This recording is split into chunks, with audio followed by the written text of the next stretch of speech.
Pick it up. Let's go, let's go, let's go. Let's go. It's about to be a lit day today. Hey, let's get back to our swagger. Come on. All of them get the dough down. That is the juggernaut.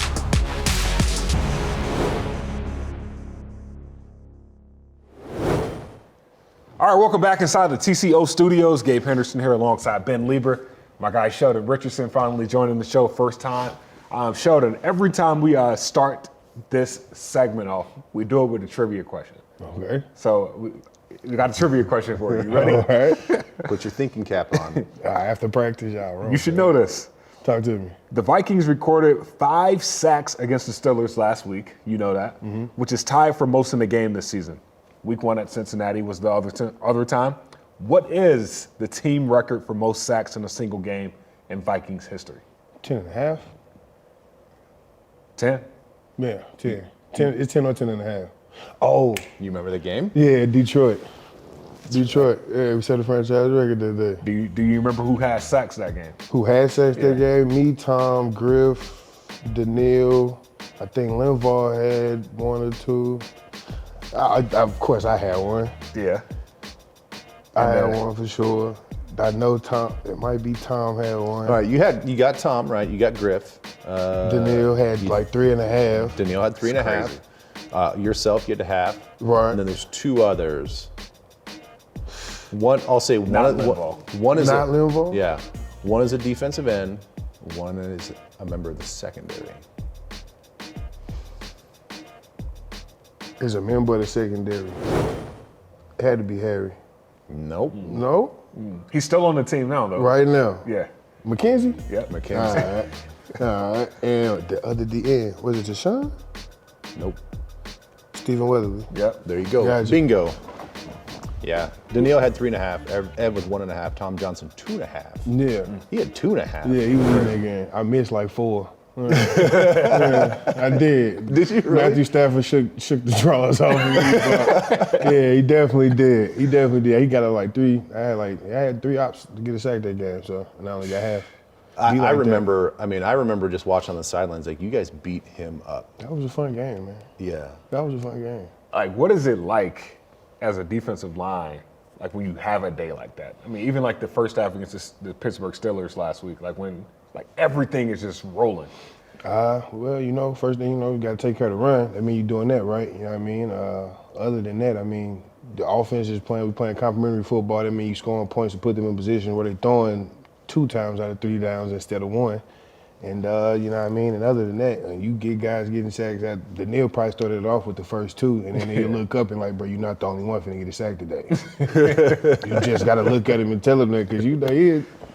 Oh, you're flexing. But you know what I'm saying? He'll start flexing on you like that. And, that in-room competition, you know what I'm saying?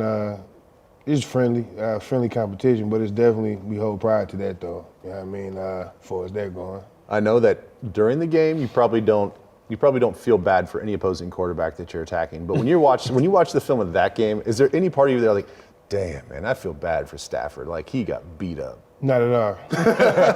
Not one bit. That's the only time he get hit. That's true. That's the only time he get hit. throw That's the probably his worst. Like, most getting sacked in the game that day, that go round. So you don't feel bad for him because He was all bloody and beat up and hobbling around. welcome to the NFL. Yeah, I like it. He older than me. Welcome to the NFL. He probably, but he came in. It was a little more brutal for him. But he was making $30 million a year, so he'll be all right. Yeah, it's Good He'll be perspective. all right. I can't argue that. I'd take all 10 and a right. half sacks if I'm making $30 million. He'll be all right. I'm still throwing 200-300-yard games. I did my job. That's all you can do. All right, so last time Michael Pierce was on the show, he said whenever the defensive line gets 3 sacks in the win, Coach Get a Patterson's like, explain the sack cake. Mama pay you the cake. What you mean? Like, what's in it? Like, What's in it? Motivation to get more sacks. More cakes you eat, more money you get for some reason. It always seem to pan out like that. But it's always cooked out of love. Dre held us to a higher standard than the most coaches would. He feel like it's always on us. Like my coaches really say that, but I mean he truly do mean that. Like and not just him meaning it, his D linemen believe in it. So yeah, I mean, and a powerful thing always starts with belief, and he always get us in the for the most part, he get us in the right position to make plays. Speaking of belief, you got an interesting story, man. Being from Missouri, number 4 overall recruit in the nation, coming out of high school. You go the JUCO route first, right? And then you go to Missouri. Like belief. You just said belief. Like it took a lot of belief to get to this point. But walk me through that. Blessed, man, honestly. Angels was watching over me throughout my life, and no question, no way of dodging that one. Going JUCO route. I mean, I've been playing football since I started school. So before I started school, so I was too young to start when I was supposed to start with the people the year I was born with. So ended up at 4, turning 5. I ended up playing football instead of going to school. And I hit the ground running. That was the only thing I wanted to do. That was the first thing I was exposed to. I was always not sheltered, but I was definitely a homebody type of kid. And honestly, man, just that JUCO route. Fast forward, and that JUCO route, that ain't for the faint of heart at all. Cats go hungry, sleeping on your own clothes. That's why I was a little bit reckless coming in, because I always took the harder way route, the rebellious route, as my pops call it. And but me playing in the NFL, something I knew I was gonna do from day one. That I was obsessed with it. You couldn't tell me nothing else back then or now. So even now, I'm still telling them, like, bro, people don't want to talk about me much because of my mishaps and understanding the league, and that's fine. I don't really care about being famous, but give credit when credit is due. People be like, I don't make highlight plays or something like that, or you'll be surprised. No, I've seen a few. Colin Cohort said that. When the Browns had brought in Jadeveon Clowney, and it was like, Sheldon's a better football player, but he doesn't make highlight plays. And I'm like, you don't even make sense. But that's what media goes, and media driven. But one thing for sure, two things for certain, I ain't care about what media perspective has been about me for a long time now. So I'm just making sure that every game, every rep I take, my opponent and my teammates know I'm going A1 to the balls type deal. So, and then I want to know, and then coaches coming after me after the game, telling me, boy, you cold. I'm like, yeah, it's been about 9 years. I'm like, yeah, fam, like, I play across the ball, you know what I'm saying? More I can do. I'm 31 years old, I'm playing D-end. I came in as a D-tackle. Linebacker, played everything in this league to play. For real. Got 2 rushing touchdowns. I mean, bro, I done had a ball. For a little career I done had. So you've said a lot of stuff, and we want to get into a lot of stuff, especially with you transitioning to the defensive end spot. But I do want to touch on and go back to junior college, because I do think that it's a term I don't think that people fully can grasp. You got to experience it. It's one of those things where, like, you just went the JUCO route and then went and played at X college after that, and usually it's, in this case, a Power 5 conference team. But it's really bare bones in junior college. Like, people don't understand, like, As a man, I don't want to cut you off. As a man, go ahead. Those are your first steps without your parents being able to actually, like, take care of you. You go hungry and you ain't got no money in your account, like you ain't eating that day. You know what I'm saying? Like, I miss meals to get ramen type deal. Like, nobody can never tell me that I don't deserve nothing. You know what I'm saying? Now, with all the problems I brought on myself, like, people ain't taking care of your classes like they try to do in high school, you know what I'm saying, and stuff like that. Like I said, bro, my first experience is growing up as a man, and I like the way I panned out. Mistakes and all. I love who I am, for real. But it had to made you really appreciate everything you got at Missouri, because you went from, I've heard stories where guys are like, man, I had to scrounge and find cleats, if I ripped a hole. Now, my folks, I ain't gonna never sit here and knock my folks, because they did what they could, and you know what I mean? It was enough for me. I wasn't a kid that wanted a lot of stuff except just to be great in football. I mean, cleats and stuff like that, my pops was A1 on that one. We were second to none for us, the gear for how they go. I mean, for like the little necessities as a man, like your light bill being on, paying your rent, you only get so much stuff, financial aid and stuff like that.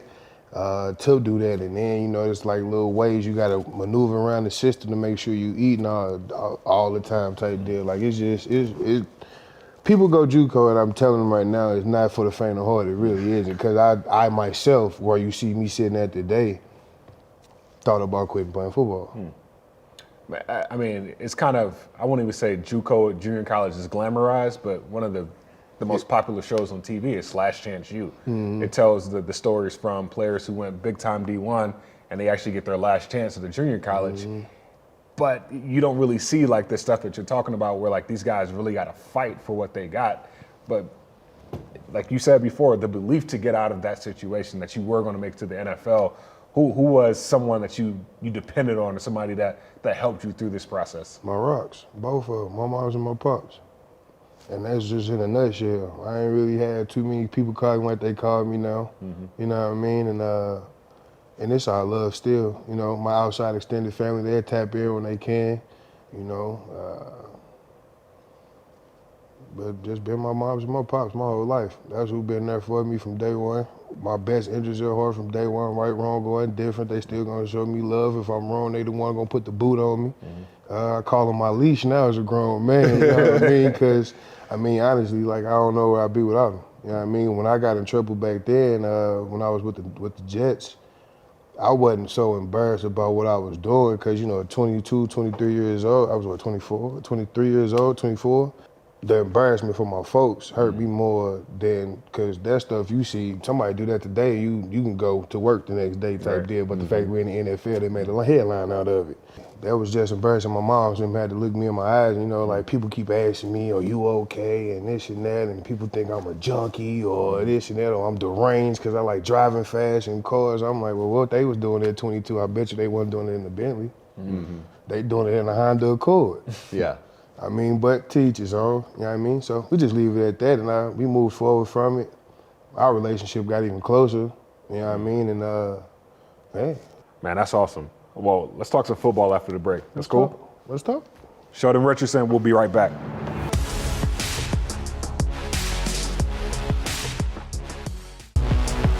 Let's go, bring it up. Let's go, let's go, let's go. Let's go. It's about to be a lit day today. Hey, let's get back to our swagger, come on. All of them get the dough down. That is the juggernaut.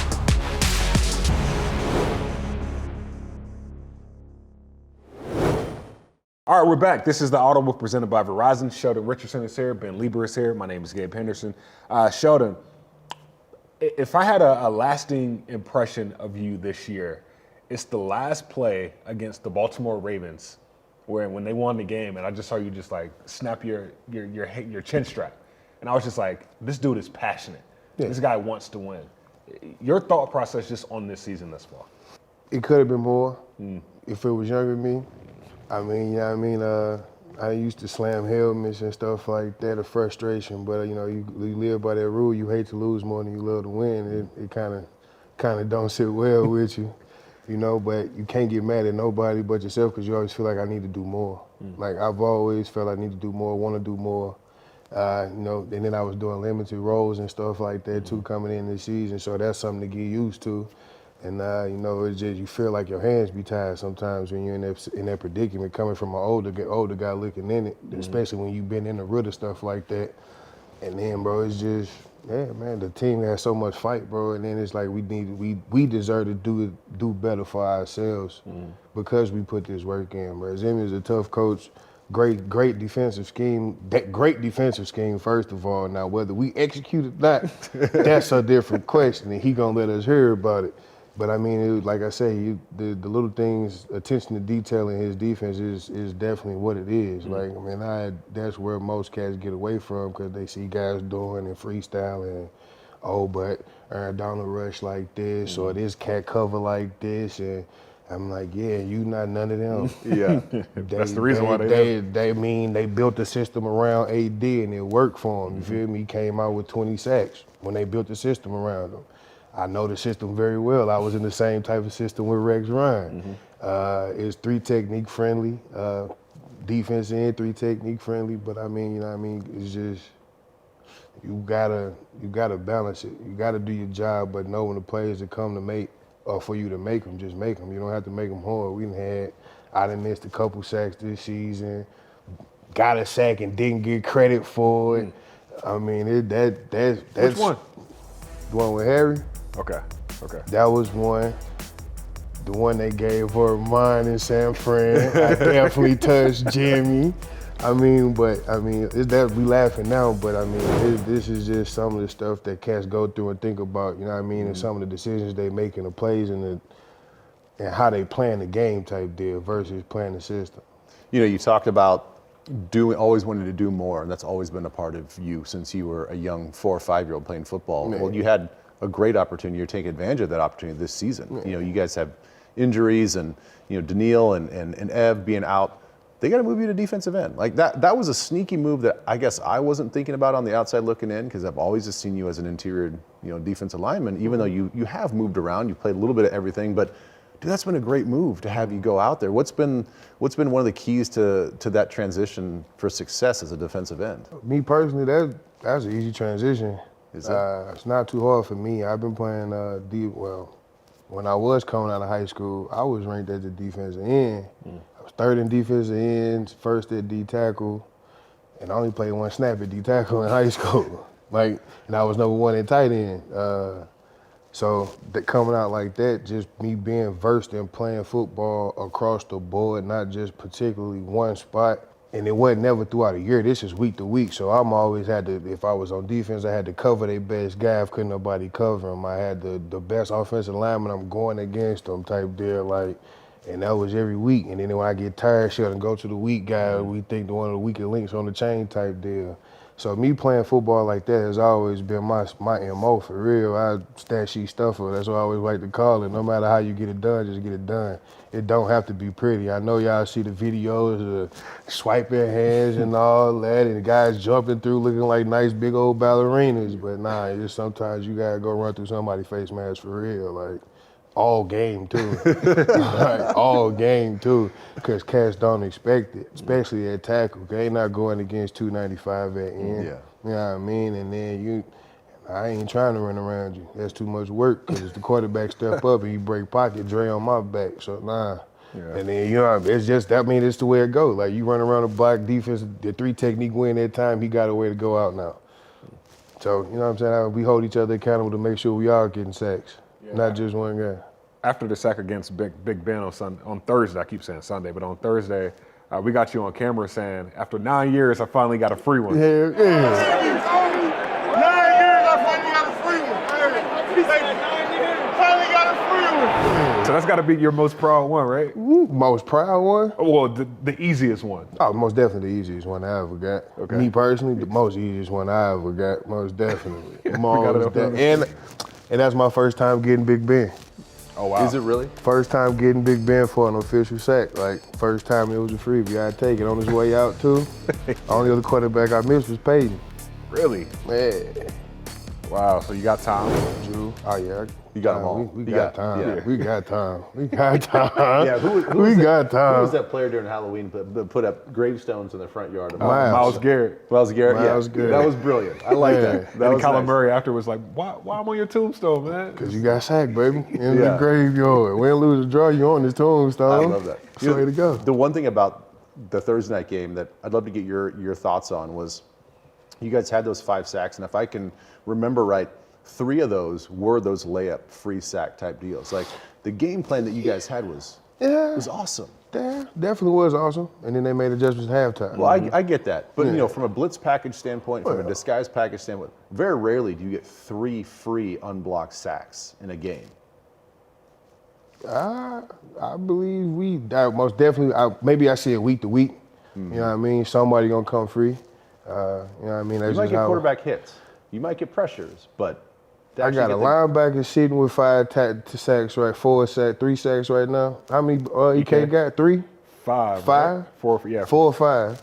I got a safety with 4 or 5. Which is crazy. I got a nickel with 2 or 3. 3 nickels with 2 sacks. You know what I'm saying? Yeah. So you can't tell me we ain't doing it every week. So like I said, bro, that come from guys on the defensive line doing their job, eating up blocks. You know what I mean? And then the scheme just working, and a perfect play calling by coach too.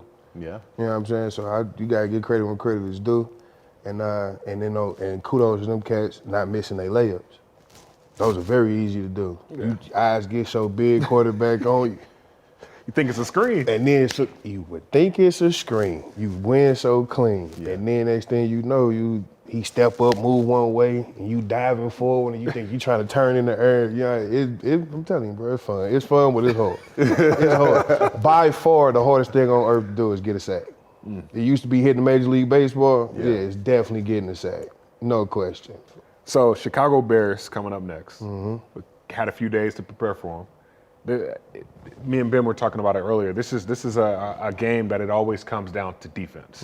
Granted, they do got 2 tackles that are rookies, and I saw your eyes just light up. Oh, I thought you was talking about the other 2 tackles on the D-line, but keep going. Oh, they got some tackles on the D-line too. That's pretty good. But defense, knowing that defense will probably win this game, what is your mindset? It's time to go win this game. And I mean, we don't need y'all to put the pressure on us. When we watching the film, like, we compete against the other defenses too, and then you'll get down to it. Like, and then a lot of the games this season, it ain't too many teams getting blown out. You know what I mean? Even the Lions, they not getting blown out. They was owing, but you know, we gave them one, no question about that one. Back to technique and us and stuff like that. So, I mean, you can't, it's any given Sunday or Monday, for real. So you just can't sit here and label a team bad when we are professionals and all can get out schemed. And if you take a place, think somebody's sweet or something like that, even if they is, like, you still got to treat them as such. They get paid too. Man, don't let them get their confidence up on you. That's all you ask for. When it comes to attacking, though, you know, it's easy for people on the outside looking in when you're playing like a Kyler Murray or Justin Fields and say like, oh, well, you know, it's all about pass rush responsibility and lanes and just being disciplined. But it's hard sometimes to do that, you know, when you got to beat a double team. Sometimes you get knocked off your spot because of a chip or something like that. They don't call them. Always a hold. They right? don't call them. Only on us they call them, Yeah. but they definitely don't call them for us. Like, I know for a fact, I had to put on a new jersey, name put on the back of my name I got here or somewhere, grab the back of your head, and then as soon as you graze a face mask as a defender, not only is you getting a personal foul, 15 yards, you getting a nice little FedEx on your locker waiting on you next time you come back to the facilities. You got to think these last 4 games, like it's win now. Oh, no question. The urgency is at its all-time high. No question. And then we left it out there for, you know, with this all the way back to San Fran. You know what I'm saying? We left it out there for the chips to, you know, kind of fall where they lie if and when we do win out. Well, like I said, we got 4 more of these things left. I'm ready. I'm ready for Monday Night Football. You ready? I'm definitely ready. Got to get a win. Well, for Sheldon Richardson, Ben Leber, my name is Gabe Henderson. Thank you guys for tuning into another edition of The Audible presented by Verizon.